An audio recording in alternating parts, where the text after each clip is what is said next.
So you click this video to justify your purchase of the OnePlus 15R, or you might think it's the poverty version of the OnePlus 15 and you're not quite sure whether or not it's going to be worth it. Well, spoiler, I can honestly say this feels like a diet flagship having used it for the last month or so, and the compromises are few if any depending on who you are. Either way, my day starts off having a ton of battery left over despite not having charged this device in literally 2 days, and no, that's not even an exaggeration. For myself, I'm going to check the bright ass screen to see what's going on for my day, which is obviously nothing since I'm a dad in my 30s, and I only have a group chat where it's just 4 millennial dudes roasting each other in a circle. Still, to start off my day, it's a pleasure blasting some 90s music while making some coffee, since my music tastes haven't shifted since I was 12, and I can definitely say the speakers on here are absolutely excellent. That and the wannabe dynamic island borrowed from Apple is actually pretty useful. Beyond that, I can say Oxygen OS is really just a skinned Android 16, and at this point it feels as quick if not snappier than stock Android. I'm really not sure if I need my apps to open faster than instant, but that's what you get when the budget option still has a flagship chipset. They have done an incredible job with this device, but none of that really matters to me. Since I am a pretentious ass minimalist, I'm yet again going to throw on my minimalist launcher onto the OnePlus 15R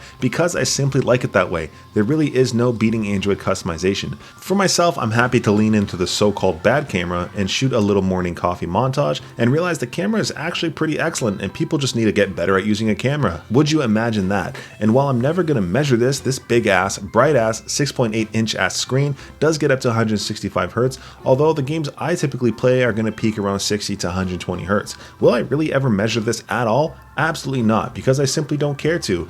And yet, despite being the diet OnePlus 15, the 15R performs identically to a normie like myself, and the 12 gigs of RAM and the Snapdragon 8 Gen 5 makes this a powerhouse of a device either way. From gaming to editing to laying on my belly as a grown-ass man while scrolling memes, there's not a single thing the OnePlus 15R hasn't been able to absolutely dunk on. Well done, OnePlus. But moving over to something a little bit more productive though, I am filming some vertical content for the channel on this 15R, and even with a good chunk of time filming, there is a ton of storage to spare with 256 gigs being the low end, and this BBL battery has gone down only a couple percent. Even if I do want to top this up, I can use the 55 watt charger that's included in the box, wink wink every other brand ever, and fast charge the hell out of this device. OnePlus really does lean into their never settle mantra with how little compromises there are with the 15R. Sure, there's no telephoto lens, and yeah, this doesn't have that unnoticeable power gains of its bigger brother, but damn, this thing really is pretty much a complete package. It's also hard not to love how this device looks and feels in hand with this matte black finish, but I am still the minority here in wishing devices still stayed a little bit smaller. This thing is absolutely massive compared to my 13 mini,